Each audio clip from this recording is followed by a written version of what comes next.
지난 시간에 우리는 여호와의 사자가 나타나 심판의 말씀을 전하자 이 온 백성이 통곡하면서 울고 제사를 지냈다고 하지만 이때 흘린 눈물은 성경적으로 또 하나님 원하시는 그런 참회와 회개의 눈물이 아니라 자기 연민의 눈물이었다라고 했고요. 그렇게 우는 게 아니라 우리는 자기 죄를 놓고 울어야 되며 그 죄를 사하시기 위해 십자가에 달려 죽기까지 사랑하신 하나님의 희생하심을 생각하면서 우리는 울어야 영적으로 살아난다라는 말씀을 나누었습니다.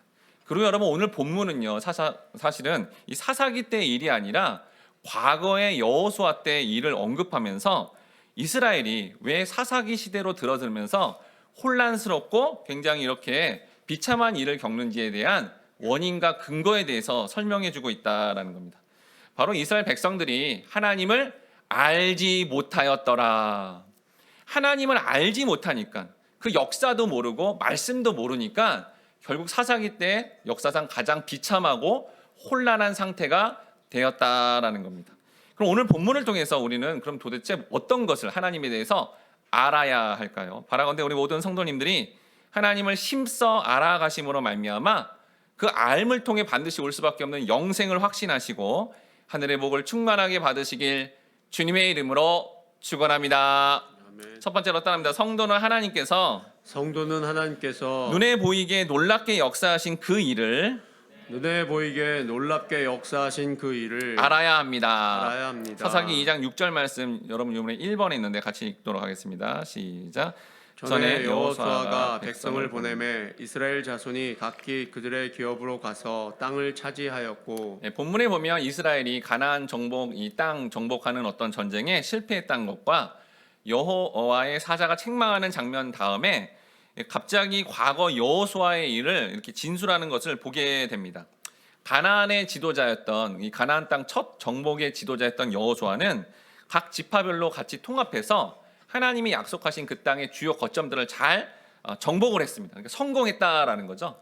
그런데 우리가 이전에 사사기 1장부터 쭉 살펴봤는데 유다 지파가 성공하는 듯하고 또 요셉 가문이 성공하는 듯하지만 실패했다라는 것을 대조시킴으로 일부러 이 저자가 대조시킴으로 말미암아 지금 사사기의 혼란은 사실은 여호수아 때 땅 정복할 때의 모습으로 돌아가면 사라질 텐데 그 모습을 갖추지 않으니까 지금 이 혼란함이 일어나고 있다라고 그렇게 말씀하고 있다라는 겁니다. 그래서 여러분 오늘 본문은 사실은 사사기 2장 6절에서 이 9절의 내용은 사실은 여호수아 24장 28절에서 31절의 내용과 거의 일치합니다. 같은 내용인데 사사기 저자가 여기다가 인용을 한 거예요. 이는 사사기 저자가 이 여호수아의 마지막 부분이 중요하기 때문에 그리고 시대적으로 어떤 이 시기를 나누는 어떤 상황이기 때문에 이 사사기라는 성경책에 이걸 일부러 넣었다라는 겁니다. 먼저 이 첫 번째 시기, 두 번째, 세 번째 시기가 있는데요. 첫 번째 시기가 여호수아와 그의 이제 이스라엘 공동체가 하나님이 이렇게 약속하신 그 가나안 땅의 아주 중요한 핵심적인 땅들을 이제 정복을 하고요. 지파별로 그거를 나누어 주는 게 1단계, 첫 번째 시기입니다.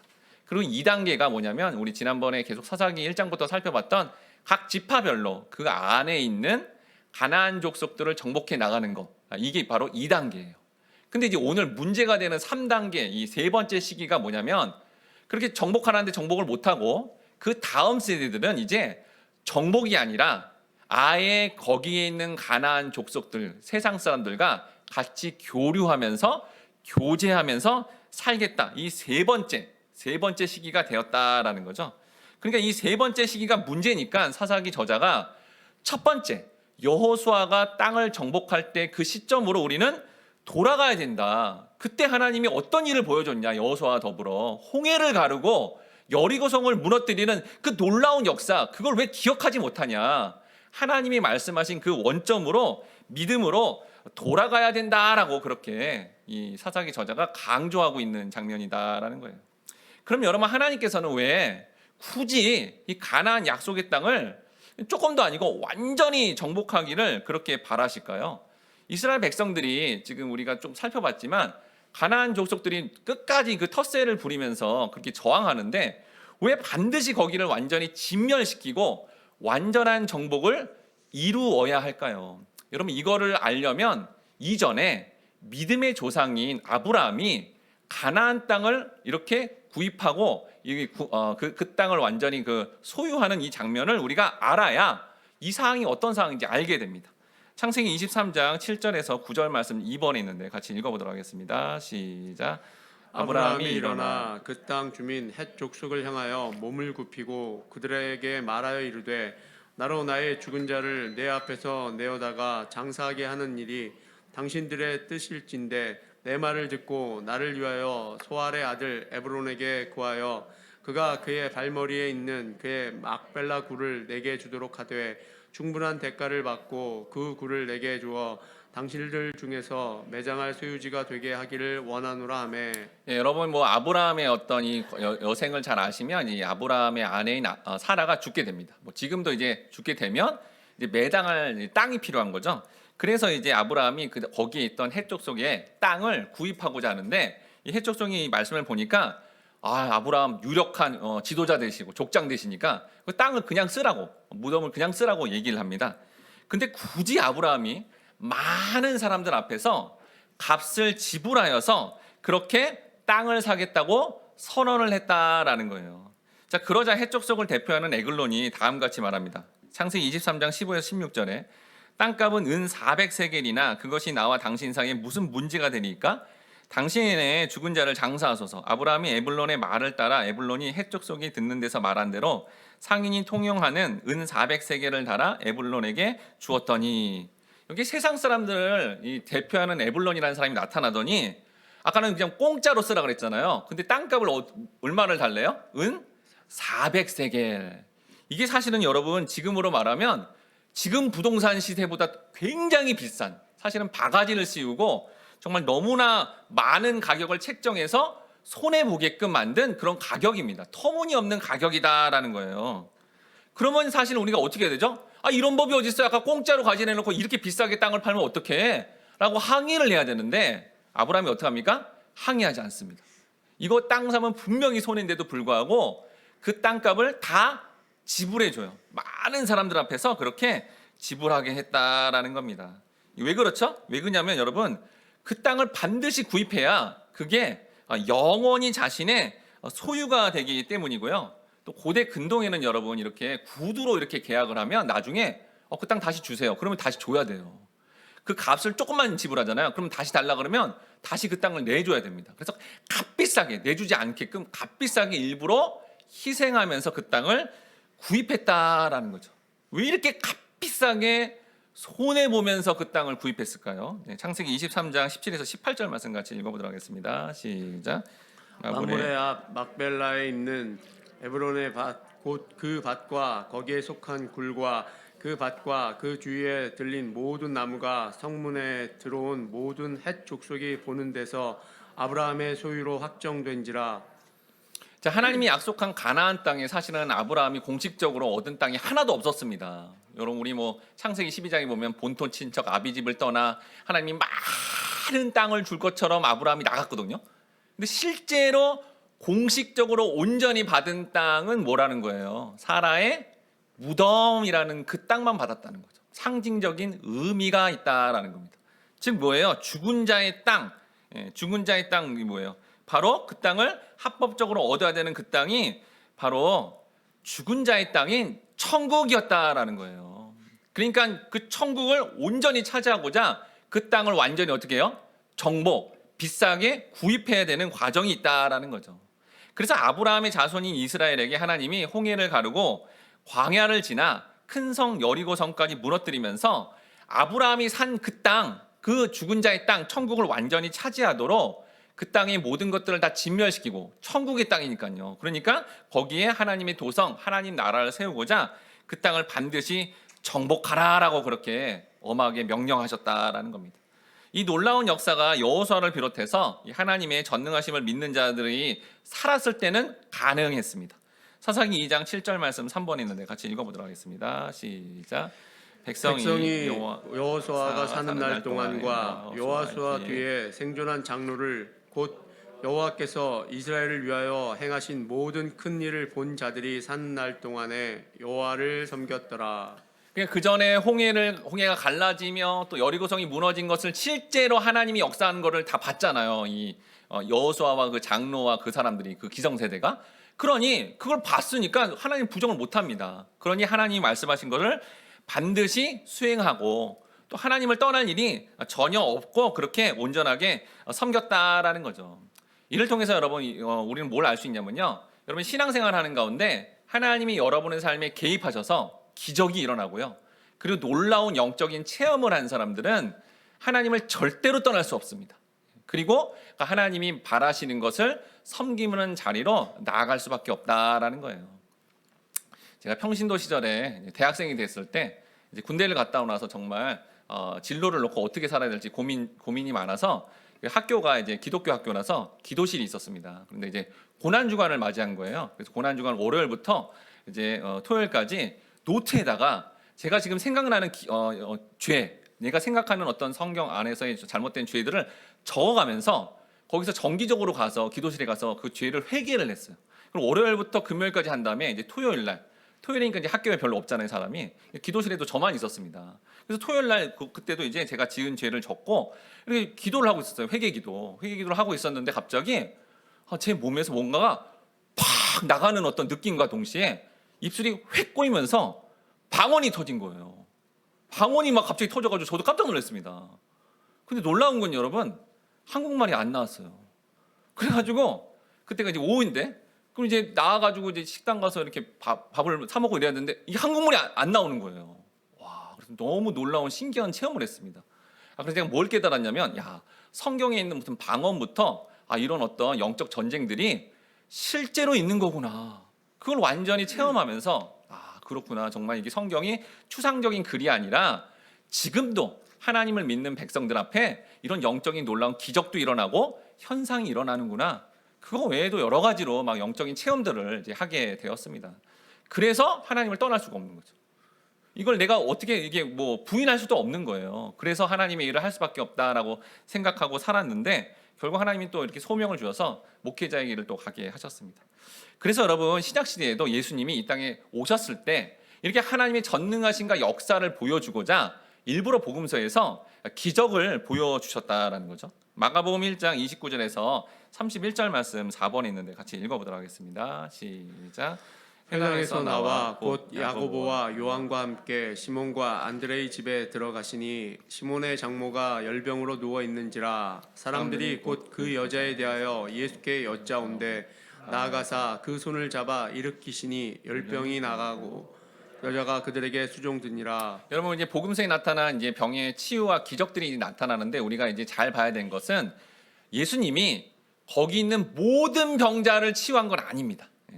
어떤 특정한 그러니까 예수님이 기적을 일으킨 건 두 가지인데요. 예수님과 관련이 있어야 되고요. 또한 그 기적, 특히 병 치유의 기적은 반드시 메시지가 있다는 거예요. 그래서 전부가 이렇게 치유가 된 게 아니라 그 병 치유 사건을 통해서 어떤 메시지, 마치 설교하듯이 메시지를 주고 있다라는 것을 알 수 있죠. 여기 여러분 예수님이 왜 베드로의 장모님의 그 병을 고쳐 주었을까요? 이게 예수님과 관련이 있어요. 예수님이 청년인데 이렇게 말씀 전한다니까 가장의 역할, 남편의 역할을 낼 베드로가 가정을 내려놓고요. 그냥 예수님을 쫓아다닌 거예요. 그럼 누가 열받고 화병이 날까요? 아내가 그러겠죠. 그럼 아내가 이렇게 막 화병이 나고 열받으면 또 누가 또 그걸 되게 속상해할까요? 장모님이 당연히 속상해하겠죠. 그러니까 결국 이 원인 제공이 어쨌든 예수님을 쫓아가서 되니까 예수님이 그 장모님을 만나서 손을 잡아주심으로 치유해 주었다라고 끝나는 게 아니에요, 여러분. 여러분 예수님이 복음서에서 보여주신 모든 말과 행동은 구약을 다 배경으로 하고 있습니다. 왜냐하면 여기 보면 이제 일단 걸린 병이 무슨 병이에요? 열병이죠. 몸에 열이 나는 병이에요. 근데 여러분 과거에 이스라엘 백성들이 광야에서 하나님께 불순종하자 뭐에 물려요? 불뱀에 물렸는데 불뱀에 물리면 고열, 열병이 나서 죽는 거예요. 그걸 지금 상징하고 있다라는 거죠. 여기 본문에 예수님이 장모의 손을 잡아 일으켜다라는 말이 나오죠. 일으켜다. 근데 일으키다의 원어가 뭐냐면 부활시키다, 부활하다는 뜻이에요. 단순히 일으킨 게 아니라 부활했다라는 뜻이죠. 여러분 독사 불뱀에 물린 이 사람들이 열병이 나서 죽어가는데 하나님이 어떻게 해요? 모세로 하여금 장대 위에 구리뱀을 달아서 그걸 본 자는 살아난다는, 이게 지금 누굴 또 상징하죠? 예수를 상징하죠. 그래서 뱀에 물려서 죽어야 되는데 그거를 보면 죽지 않고 부활, 살아나는 것을 이걸 통해서 보여준다라는 겁니다. 그리고 뒤에 여기 수종드니라라고 돼 있는데 이게 무슨 뭐 음식을 제공했다, 도와준다 이런 의미가 아니라 원어가 뭐냐면 말씀에 순종하게 되었다라는 뜻이에요. 그러니까 이 장모가 지금 열병에 걸렸다가 이렇게 치유되는 이 과정도 이스라엘 백성들이 광야에서 불순종해서 열병 이런 불뱀에 걸려서 죽을 뻔했는데 그렇게 하나님을 믿음으로 살아나 그렇게 순종하게 됐다라는 것을 이 장모를 치유하는 기적을 통해서 메시지를 전해주는 겁니다. 그래서 하나님만 의지하다라는 거죠. 그리고 또한 여러분 복음서에 보면 예수님이 어떤 치유의 역사를 보였죠? 주로 환자들이 어떤 그 증세를 어떤 영적 의미가 있는 그런 환자들만 이제 치유해 줬어요. 주로 많이 고친 환자가 소경입니다. 장님과 또 귀머거리죠. 왜 그렇죠? 말씀을 봐도 엉뚱하게 보고 엉뚱한 걸 들으니까 잘못 듣고 잘못 보는 그런 장님과 귀머거리 같은 그런 영적 존재가 예수님을 만나면 환히 밝혀지고 그걸 제대로 보게 되고 제대로 듣게 될 거다라는 것을 상징적으로 보여주고자 장님과 귀머거리를 다가 아니라 몇 명을 고치면서 이렇게 될 거라는 걸 보여줬다라는 거죠. 또한 어떤 병자죠? 중풍병자와 손 마른 자요. 몸이 안 움직이는 거예요. 의식은 있는데 무슨 상태죠? 여러분 우리가 10계명을 2계명으로 줄이면 뭐죠? 하나님 사랑, 이웃 사랑이잖아요. 그래서 어떻게 여러분 사랑하고 사십니까? 사랑하려는데 미워하고 사랑의 행위를 잘 못하고 있죠. 그래서 마치 우리가 중풍병자, 손 마른 자 같은데 근데 예수님을 만나면 그렇게 하나님 사랑, 이웃 사랑을 행할 수 있는 존재가 된다는 것을 이 병자를 치유하면서 알려줬다는 거예요. 나병 환자도 죄의 속성을 가지는데 퍼지고 격리되는데 예수님만 만나면 회복된다는 것을 분명하게 이 병의 치유의 역사, 보이는 기적의 역사를 통해서 이렇게 알려주셨다라는 겁니다. 성경은 예수님이 오셔서 이렇게 사람들의 보이는 병뿐만 아니라 실제 우리의 삶에 어떤 문제가 해결되는 놀라운 기적을 경험하게 하신다는 거예요. 그래서 여러분 지금도 복음이 처음 전파되고 있는 지금 뭐 중동이나 이런 여러분 선교 역사 보면 기적이 일어납니다. 정말. 왜요? 그들은 보이는 역사를 통해 하나님을 알아야 되니까요. 그래서 그런 기적들을 경험한 이 기적을 누가 제일 많이 또 경험했어요? 제자들이 경험했잖아요. 예수님 가는 곳마다 기적이 일어났는데 제자들이 다 봤잖아요. 그러니까 그 예수님 하나님을 온전히 안 이 제자들이 한 사람이 한 민족을 변화시키는 위대한 일에 그렇게 쓰임 받는 삶이 되었다라는 겁니다. 우리도 이렇게 여러분 사모해야 됩니다. 여러분 정말 방언의 은사도 막 사모해야 되고요. 하나님 제 삶에 역사해 달라고 그렇게 사모해서 그런 역사가 삶에서 일어나면 하나님 살아계시는구나. 그걸 제대로 알아야 사사기의 역사처럼 그 보이는 역사까지도 잊어버려서 비참한 삶으로 가는 것이 아니라 그 보이는 역사까지도 경험함으로 말미암아 우리는 삶의 소망과 활기를 가지고 살아야 되겠습니다. 바라온데 우리 모든 성도님들이 하나님께서 보이신 이 놀라운 역사들을 체험하시고 경험하심으로 그 하나님을 알아가심으로 말미암아 주님의 역사를 더욱더 그렇게 경험하시고 또 주변의 사람들에게 나누시고 또 전하시길 주님의 이름으로 축원합니다. 아멘. 두 번째로 따른다. 성도는 하나님께서 예수님을 통해 행하신 것을 알아야 합니다. 사사기 2장 8절 말씀 5번 있는데 같이 읽어보도록 하겠습니다. 시작. 여호와의 종 눈의 아들 여호수아가 110세에 죽음에. 여러분 뭐 앞에 출애굽기 보면 이제 여호수아는 모세의 시종이었어요. 근데 그의 마지막에 어떤 인생을 보니까 평가를 어떻게 받아요? 이제는 여호와의 종이라는 굉장히 고귀하고 아주 존귀스러운 그런 호칭이 더해졌다라는 겁니다. 그런데 그 여호수아가 어떻게 돼요? 죽음을 맞이하자 점점 암울하고 비참한 사사기 시대가 열어졌다라는 겁니다. 그래서 사사기 초반에 여호수아라는 너무 모델적인 굉장히 훌륭한 지도자가 죽었다. 그러니까 앞으로 어떻게 되는 거예요? 별로 시대가 어렵겠구나라는 생각이 들죠. 그리고 사사기의 또 마지막에 보니까 이 시대 자체가 굉장히 암울하겠구나라는 암시를 줍니다. 사사기 주제기도 하죠. 사사기 21장 25절 말씀 같이 읽어보도록 하겠습니다. 시작. 그때 이스라엘에 왕이 없으므로 사람이 각기 자기의 소견에 오른 대로 행하였더라. 여호수아라는 지도자도 없고요. 여호수아라는 지도자를 통해 하나님이 이런 분입니다라는 것을 알지도 못하고요. 하나님의 놀라운 보이는 역사까지도 체험하지 못한 이스라엘 백성들, 그 다음 세대는 어떻게 산대요? 자기 소견에 옳은 대로 살더라. 무슨 뜻이에요? 자기 고집 부리고 자기 뜻대로 말씀에 근거도 안 하고 기도도 안 하고 자기 멋대로 살더라라고 하니 혼탁한 시대가, 비참한 시대가 사사기 시작과 마지막에 내내 지속된다라는 것을 알 수 있습니다. 사사기의 이스라엘 백성들은 그러면 처음부터 끝까지 이 하나님의 구원의 역사를 알지 못했다라고 그렇게 사사기 저자가 그렇게 선언합니다. 사사기 2장 9절에서 10절 말씀 같이 읽어보도록 하겠습니다. 시작. 무리가 그의 기업의 경내 에브라임 산지 가스 산 북쪽 딥낫 헤레스에 장사하였고 그 세대의 사람도 다 그 조상들에게로 돌아갔고 그 후에 일어난 다른 세대는 여호와를 알지 못하며 여호와께서 이스라엘을 위하여 행하신 일도 알지 못하였더라. 네. 자, 사사기 저자가 뭐래요? 그 위대하신 하나님이 일으키신 역사, 보이는 역사를 경험했던 그런 장로님들 또 그럼 여호수아와 기성세대는 다 죽었다는 거예요. 이제는 그거를 보지도 못한 그 세대가 이제 일어났다라는 거죠. 그래서 사사기 시대의 다음 세대, 마치 여러분 우리도 한국교회도 이전에 기성세대에 해당되는 우리가 이제 지나고 이후에 우리의 자녀와 손주들의 시대는 하나님의 역사를 경험하지 못한 거예요. 그 전에 굉장히 어렵고 힘든 시기 가운데 하나님을 이렇게 기적같이 경험했던 이런 기성세대들이 이제 죽어나가고 이제 하나님을 삶에서 경험하지 못한 약간 풍요로움과 이런 게 주어짐으로 말미암아 이걸 전혀 경험하지 못한 이 다음 세대의 모습이 지금 사사기의 어떤 모습이다라는 거죠. 근데 이 세대의 특징적인 본질적 특성이 뭔지 사사기 저자가 뭐라 하냐면 여호와를 알지 못했다라는 걸 계속 강조해서 얘기합니다. 여러분 알지 못했을까요?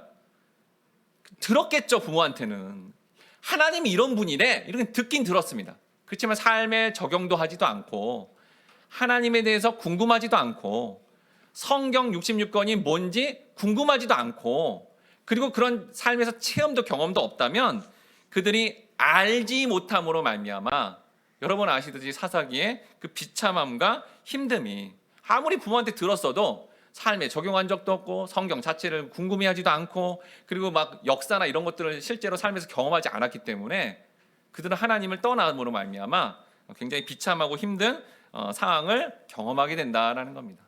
그럼 여러분 사사기 때 백성들은 오늘 본문의 여호수아 때 하나님으로부터 무엇을 철저하게 알았어야 했을까요? 여호수아 5장 12에서 14절 말씀 8번에 있는데 같이 읽어보도록 하겠습니다. 시작. 또 그 땅의 소산물을 먹은 다음 날에 만나가 그쳤으니 이스라엘 사람들이 다시는 만나를 얻지 못하였고 그 해에 가나안 땅의 소출을 먹었더라. 여호수아가 여리고에 가까이 이르렀을 때에 눈을 들어 본즉 한 사람이 칼을 빼어 손에 들고 마주 서 있는지라. 여호수아가 나아가서 그에게 묻되 너는 우리를 위하느냐 우리의 적들을 위하느냐 하니 그가 이르되 아니라 나는 여호와의 군대 대장으로 지금 왔느니라 하는지라. 여호수아가 얼굴을 땅에 대고 엎드려 절하고 그에게 이르되 내 주여 종에게 무슨 말씀을 하려 하시나이까. 네, 여기 전쟁이 이제 시작됩니다. 본격적으로 가나안 정복 전쟁을 하는 여호수아 이 시대에 뭘 확실히 알아야 되는지를 알려주는데요. 여기 누가 나타나요? 여호와의 군대 장관이 나타나요. 그러니까 여호수아가 뭐라 합니까? 군대 장관에게 너 우리 편이야 적의 편이야. 그러니까 군대 장관이 뭐라 그래요? 난 너의 편도 아니고 적의 편도 아니야. 난 하나님 편이야 라고 해요. 여러분 상식적으로 보면 하나님의 백성이라는 선민 이스라엘이 전쟁을 하면서 나가는데 여호와의 군대 장관이 왔다.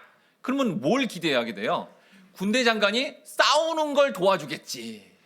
아니라는 거예요. 그렇게 알면 안 된다는 거예요. 이 군대 장관은 하나님의 메시지를 갖고 왔다는 거예요. 이 메시지를 네가 잘 듣고 반응하면 앞으로 전개되는 가나안 정복 전쟁 전부 승리하게 될 거야. 이 메시지를 가져왔다는 거예요. 그러니까 여러분 여기서 이 본문을 통해 우리가 알 수 있는 것은 성도가 막 뭐를 행하기보다 하나님이 진짜 원하는 게 뭔지를 정확하게 알아야 된다. 그래서 이 군대 장관이 왔다는 겁니다. 즉 이게 싸움 도우미로 온 게 아니라 하나님의 메시지를 정확하게 알아야 그게 승리다라는 걸 알려주고 있다는 거죠. 그럼 도대체 뭘 알려주시는 겁니까? 군대 장관이 알려주는 게 뭐 있어요? 5장 15절 함께 같이 읽어보도록 하겠습니다. 시작.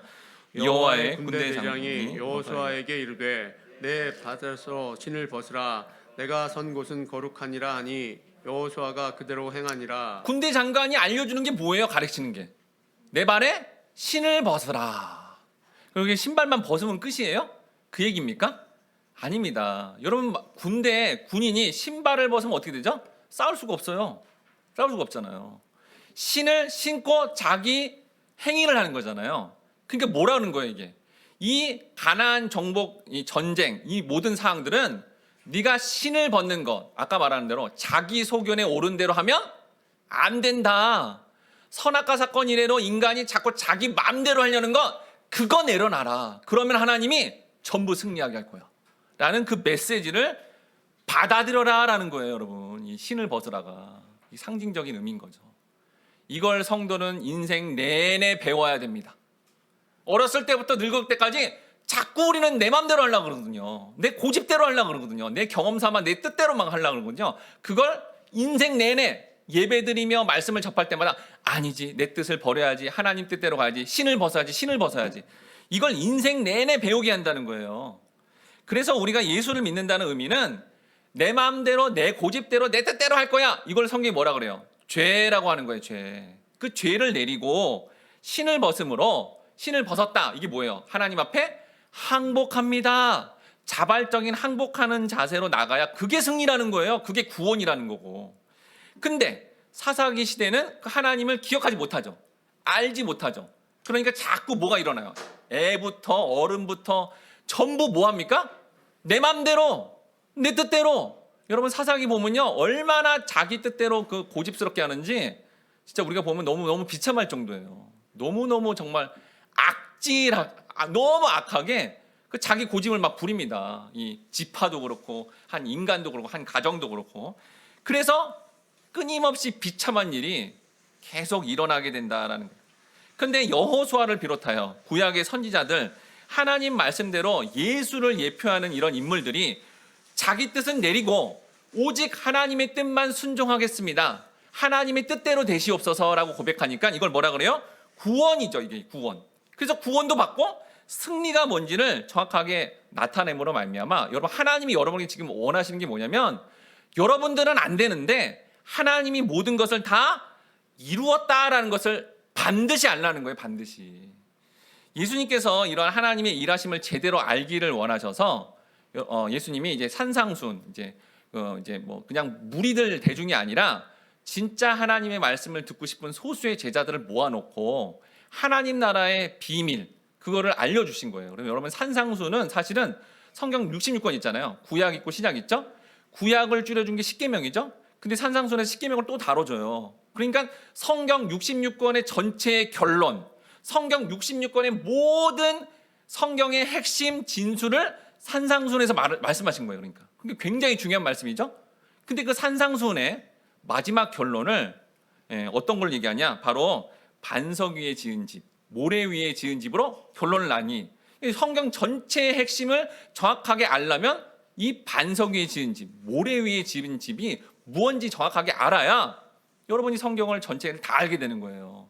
그래서 이 비유의 말씀을 강조하면서 이거 알아야 돼, 이거 놓치면 안 돼, 이거 가장 중요한 거야 하면서 예수님이 말씀하신 이거를 정확하게 알아야 된다는 거예요.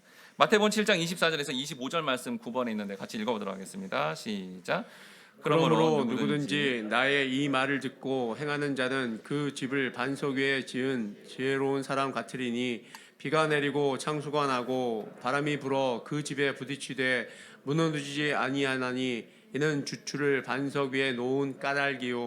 여러분, 이 말씀을 자세히 보면 집의 외관은 전혀 상관이 없습니다. 주님이 원하는 거는 집이 어떤 식으로 되든지 어떤 행위가 되든지 그거는 안 본대요. 뭐만 본다는 거예요? 도대체 어디다 지었냐는 거예요. 어디다. 그게 가장 핵심입니다. 그게 반석이야? 모래야? 이게 중요하다는 거예요. 왜 중요하죠? 반석이 천국이고요, 모래는 지옥입니다. 그래서 중요하다는 거예요. 그래서 반석인데 이 반석이 뭡니까? 예수 그리스도인 거죠. 공사의 시작과 집의 마무리까지 처음과 마지막이 예수 그리스도 중심으로 해야 된다는 거예요. 근데 예수님 당시의 바리새인 서기관들은 성경의 해석 중심을 자기에게 두었습니다. 율법을 지키는 거예요. 성경을 해석하고 성경을 가리키는데도 내가 이렇게 성경 잘 지킨다, 율법 난 잘 지켜, 그래서 존경받고 인정받고자 성경을 봤다는 거죠. 그러니까 그들이 지옥을 간 거예요. 예수로 반석 위에 둬야 되는데, 시작과 마지막을 다 이 예수로 둬야 되는데 자기 중심으로 자기 소견에 옳은 대로 그렇게 성경을 보니 그들이 반석이 아니라서 구원이 아니다라는 겁니다. 그럼 여러분, 반석 위에 지은 집은 결국 뭘 강조하는 거예요? 우리의 행위, 열심, 노력, 정성이 아니다라는 거예요. 오직 예수 그리스도의 공로의 터 위에 예수 그리스도의 열심을 통해서 시작과 끝이 돼야 된다는 거예요. 뭐가요? 구원이 말이에요. 구원. 그래서 하나님의 백성인 모두는 이 성경의 전제란 뭐예요? 전부 목회자, 순장님, 영적 리더도 부끄러운 구원인 거예요. 왜냐하면 우리는 무슨 행위만 하면 죄성이 드러나잖아요. 그런데 예수님이 다 하신 거잖아요. 구원을 다 이뤘다 그랬잖아요. 십자가상에서. 그래서 우리는 어떻게 반응해야 돼요? 그러면 우리가 하는 것마다 잘못되고 예수가 다 이뤘다. 근데 우리가 구원받고 싶으면, 구원받은 존재라면 어떻게 돼요? 예수님 면목이 없습니다. 예수님 일을 하는데도 또 제 욕망이 드러났네요. 면목 없습니다. 부끄럽습니다. 죄송합니다. 라고 그렇게 고백하고 가는 자리가 반석 천국이다라는 거예요. 그 자리로 내려가는 게 신앙생활이다라는 거예요. 그 모습이 반석 위에 지은 집이고 열매 맺는 삶이다라는 거예요. 그러니 신앙적으로는 너무 훌륭한 행동을 해서 마치 자기 이렇게 많은 열매들을 이렇게 드러내고 어떤 공동체가 그렇게 드러내서 뭔가 반석 위에 지은 집 같지만 그게 아니라 오히려 부끄럽고 면목 없고 창피하나 반석이신 그 주님만 더 의지합니다. 그 주님만 나아갑니다. 그 주님을 찬양합니다. 그래서 예수가 더 드러나는 것이 반석 위에 지은 집이라는 거예요. 그럼 반대로 여러분, 모래 위에 지은 집은 뭘까요? 마태복음 7장 26절에서 27절 말씀 같이 읽어보도록 하겠습니다. 시작. 나의 이 말을 듣고 행하지 아니하는 자는 그 집을 모래 위에 지은 어리석은 사람 같으리니 비가 내리고 창수가 나고 바람이 불어 그 집에 부딪힘에 무너져 그 무너짐이 심하니라. 모래 위에 지은 집은 종교적인 행함이 많고요. 공로를 내세워서 자기를 자랑하고 자존감을 가지며 그걸로 그 행위를 통해서 자기 인기와 만족을 얻으려는 모든 종교적인 시도들이 모래 위에 지은 집이에요. 근데 헷갈리는 것은 반대로 보여요. 우리는 거꾸로. 어떤 사람을 봤더니, 어떤 공동체를 봤더니 너무 착하고 선한 일이 막 드러나서 심지어 일반 사회에서도, 세상에서도 저 사람, 저 교회 대단하십니다, 인정합니다 라고 이렇게 칭찬을 해주면 예수님 분명히 얘기했거든요. 그거 내 길이 아니라고. 여러분, 복음의 길은 사람들한테 칭찬과 인정을 받을 수 없어요. 왜 그렇죠? 예를 들어서 우리나라 어느 공동체, 어느 모임에 갔는데 우리는 이런 얘기 해야 돼요. 여러분, 한국인이 가장 존경하는 인물이 세종대왕 이순신이죠? 근데 우리가 뭐예요? 우리 기독교인이 뭐는 얘기예요? 세종대왕도 이순신도 죄인입니다 라고 말을 해야 되잖아요. 근데 어떻게 칭찬을 받아요? 여러분, 복음을 선포하는 거는 칭찬과 인정을 못 받는다니까요. 그래서 예수님 얘기한 거예요. 사람들한테 칭찬받을 수 없다고, 내 길은. 이 길이 반석 위에 지은 집인 거예요. 그게 거꾸로 보여요. 그러니까 종교적으로 행위로 보면 저 사람이 반석 위에 지은 집 아닌가? 저 공동체가 반석 위에 지은 집 아니야? 라고 생각하는데 그 행위가 너무 많아 버리면 모래 위에 지은 집일 수 있다라는 겁니다. 그러니 우리가 정확하게 말씀을 통해 그걸 잘 살펴야 이런 행위를 갖고 자꾸 판단하려는 우리의 어떤 육적인 모습에서 벗어나 영적으로 정확하게 분별하고 알아야만 우리가 제대로 반석 위에 지은 집으로 나아갈 수 있다라는 겁니다. 그런데 이 반석 위에 지은 집은 어떻다고요? 보이는 모습이, 여러분, 예수님이 십자가에 달렸죠. 무슨 모습이에요? 죄인의 모습이에요. 오히려. 여러분, 반석 위에 지은 집이 죄인의 모습이라니까요. 죄인의 모습이에요. 아까 그랬죠? 면목 없어요. 부끄러워요. 근데 면목 없고 부끄럽고 막 이렇게 창피하면 세상 사람들은 막 절망해 버리잖아요. 근데 반석에 지은 집은 면목 없고 부끄럽고 창피하고 죄를 지은 모습인데 또 내 죄가 이렇게 막 드러났는데, 그런데 난 예수님 못 떠나요. 난 그런데 예수님이 좋아요. 난 그래도 예수님의 말씀을 믿고 싶어요. 난 그래도 예배 드릴래요. 이게 반석이라는 거예요, 이게. 여러분, 이 모습으로 가야 된다는 겁니다. 절대로 헷갈리면 안 된다는 거예요. 죄대에 막 봉사를 한다, 섬긴다 하는데도 은근히 나를 막 자랑하고 있고, 우리 공동체를 막 자랑하고 있고, 아니 봉사하고 선교한다 해도 자꾸 자기 자랑이 나올 수밖에 없는 이런 죄인일 수밖에 없네요. 주님, 그렇지만 저는 예수님을 못 떠나요. 그래도 끝까지 예수님만 믿을래요. 이게 신앙생활 반석 위에 지은 집이라는 겁니다. 우리는 어떤 행위를 통해서도 자기 스스로를 뿌듯하게 여기면 안 된다는 거예요. 오히려 자기의 가식적인 행위로 인해서 눈물을 흘리며, 하나님 이렇게 선대하고 이렇게 봉사하고 이렇게 사랑하려고 그러는데도 이렇게 죄인일 수밖에 없네요. 이렇게 하나님만 그래도 하나님만이 저의 유일한 살 길입니다라고 고백하는 것이 진정한 신앙생활이고 반석에 지은 집이며 열매 맺는 삶이다라는 것을 여러분 예수님이 복음서 내내 말씀했습니다. 내내. 그럼 누가복음 15장에 보면 아주 유명한 비유 있잖아요. 여러분 인간 전체를 보여주는 거예요. 이게 아버지 집에서 둘째 아들 탕자가 아버지 죽지도 않았는데 유산 내놓으라 해서 나가버렸죠. 네, 나갔잖아요. 그리고 탕진했죠. 타락했어요. 죄 지었잖아요. 여러분이 탕자라면 어떻겠어요? 마음이 면목 없다, 부끄럽다. 근데 이 둘째 아들이 아버지를 생각해요. 예전에 아버지 있을 때 그래도 아버지가 조건 없는 사랑을 베푼 걸 기억하면서 내가 아버지께 나갈 수 없는 존재지만 그래도 난 아버지 없이 못 살아. 나는 아버지 아니면 나는 살 수가 없어. 난 아버지 꼭 만날 거야. 난 정말 부끄럽고 창피하고 그냥 노예로 살아줬으니까 난 아버지 곁에만 있을래 하고 돌아가니까 뭐라 그래요? 구원이잖아요. 구원. 봐요. 이 얘기를 또 한 거잖아요. 예수님이. 구원이에요. 그게 반석에 지은 집이에요. 그게 열매 맺는 곳이란 거예요. 근데 여러분 첫째 아들 뭐 하죠? 착하게 순종 잘했습니다. 집안일 열심히 일했어요. 행위가 얼마나 많은지 몰라. 동네 사람 자기가 봐도 아버지가 봐도 너무너무 칭찬받을 일만 한 거예요. 첫째 아들은. 근데 첫째 아들 어떻죠? 아버지는 막 뭐라고 합니다. 자기 행위를 가지고. 동생을 막 미워해버리고요. 그리고 아버지가 마지막에 꼭 그래도 잔치는 들어가야 돼. 내가 하는 잔치는 꼭 들어와라. 이 잔치가 무슨 잔치인데요? 천국 잔치예요. 천국 잔치. 자기 행위 때문에 못 들어갑니다. 여러분 행위를 강조하는 사람은 못 들어가는 거예요. 그래서 둘째 아들 탕자의 모습으로 가는 게 그게 구원이야라는 걸 정확하게 알라는 거예요. 여러분 마지막으로 예수님이 십자가에 달렸죠. 옆에 오른쪽 왼쪽에 두 강도가 있었어요. 이것도 전체 인류를 대표하는 거예요. 한 강도가 야 네가 메시아야? 네가 행위를 보여줘봐. 너도 구원하고 나를 구원한 그 행위를 보여줘봐. 행위를 못 보여주는 거 뭐 네가 메시아야? 이렇게 말한 이 강도는 지옥 같습니다. 그렇죠? 근데 똑같은 여러분 십자가에 달린 것 자체가 중형이잖아요. 사형죄잖아요. 엄청난 죄를 지었죠. 이 사람 면목 오고 부끄러워 창피하죠. 근데 예수님이 기도하는 걸 들은 거예요. 예수님 원수 같은 인간들에게 어떤 말씀하는 게 이 죄인이 들은 거죠. 이 강도가. 그러니까 어떻게 해요? 주님, 저는 이렇게 큰 죄를 져서 면목 없지만 그래도 당신의 나라에 나를 기억해 주시고 전 당신을 따라가고 싶습니다. 부끄럽고 창피하고 부족하지만 그래도 예수님이 저는 그 예수님이 나의 구세주입니다. 그랬더니 뭐라 그래요? 네가 나와 함께 낙원에 가리라. 이게 열매예요. 이게 반석에 지은 집이라는 거예요. 근데 우리는요 거꾸로 보는 거예요. 지금 이게 모든 걸 다 조심해야 된다는 겁니다. 정확하게 알아야 된다는 거예요. 사사기의 백성들은 이 놀라운 하나님의 섭리를 모르니 행위를 자꾸 자기 옳은 대로 행함으로 말미암아 역사상 가장 비참한 일을 사사기 역사를 통해 보여주면서 얘들아 이게 아니야. 자기 뜻대로 하면 안 돼. 모든 걸 말씀에 근거 삼아야 되고 전부 하나님 말씀에 근거 삼아서 그렇게 하는 거야. 그렇게 말씀 순종으로 사는 거야 라는 것을 오히려 보여주었다라는 거예요. 마지막 결론적으로 주님은 이제 우리가 이렇게 보이는 역사를 통해서도 알아야 되고 말씀을 통해서 알아야 되는데 궁극적으로는 이렇게 알아야 된다라고 선언해 주십니다. 요한복음 20장 28절에서 29절 말씀 10번인데 같이 읽어보도록 하겠습니다. 시작.